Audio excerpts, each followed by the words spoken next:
তারামা সরণি। আগে হয়তো এই নামটি ছিল না, তবুও দুপাশে মানুষের জীবিকা মাকে ঘিরে। এই পথ দিয়েই তো একদিন বামদেব হেঁটে যেত মায়ের কাছে, আবার কোনো দিন তাকে মেরে বের করে দেওয়া হতো। এই সেই কাকাতুয়ার প্যারা বলে একটি দোকান পাশে দেখতে পেলাম। কাকাতুয়াটিকে কোনো একজন তার জীবিকার জন্য খাঁচায় বন্দি করে রেখেছে, আর তার নামেই নামকরণ হয়েছে এই দোকানের, এবং সেই দোকান থেকে তার জীবিকা নির্বাহ চলছে। ওর মনে হয়তো অনেক কষ্ট আছে, কিন্তু সেটা বলাই বাহুল্য। তাই কিছুটা সময় ওর সাথে আমরা কাটালাম। আমার ছোট দুটো বোনও ওদের সাথে সময় কাটালো।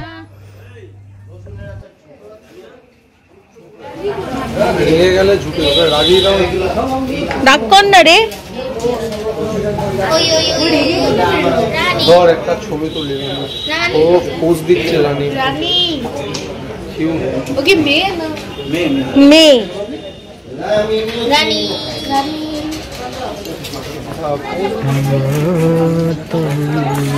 তারা আমার মা তুমি তারা। এই হচ্ছে সেই মহাশ্মশান। তারাপীঠের সেই মহাশ্মশানের দিকে অগ্রসর হচ্ছি এখন, যেখানে একদিন বামদেব বসে সাধনা করতেন, এবং তারও আগে বশিষ্ঠদেব সাধনা করতেন। ওই যে দেখা যাচ্ছে মন্দিরটি, সেখানে একটি গাছ ছিল, বট গাছ, তার নিচে বশিষ্ঠদেব সাধনা করতেন, সিদ্ধিলাভ করেছিলেন। ছিল পঞ্চমুণ্ডির আসন, যেখানে বশিষ্ঠদেব এবং বামদেব দুজনেই সিদ্ধিলাভ করেছিলেন। এবং তার পাশে বিভিন্ন মহর্ষিদের সমাধি। তার মধ্যে উল্লেখযোগ্য হচ্ছে বামদেবের গুরু মোক্ষদানন্দের সমাধিও এখানে আছে। এখানে একটি বলির জায়গা আছে ঠিক মাঝামাঝি শ্মশানের। তবে বামদেবের সময় শ্মশানটি যেরকম ঘন জঙ্গলপূর্ণ ছিল, আমাদের যেরকম মনে হয় বা আমরা বইতে পড়েছি, বিভিন্ন পুরনো সিনেমাতে দেখেছি, এখন সেটার কিছুই নেই। আধুনিকতার ছোঁয়া লেগে গেছে, কিন্তু মানুষের ভক্তি ভগবানের কাছে টেনে নিয়ে আসছে এখনো।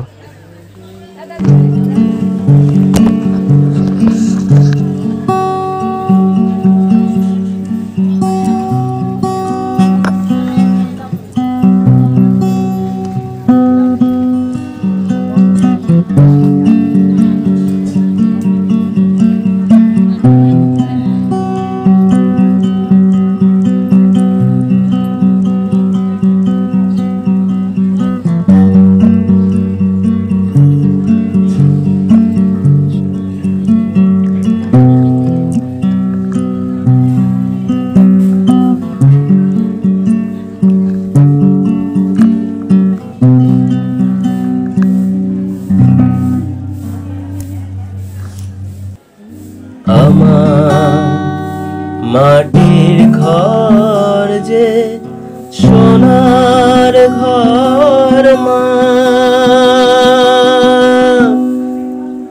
তাই পারি না ছেড়ে যেতে মা।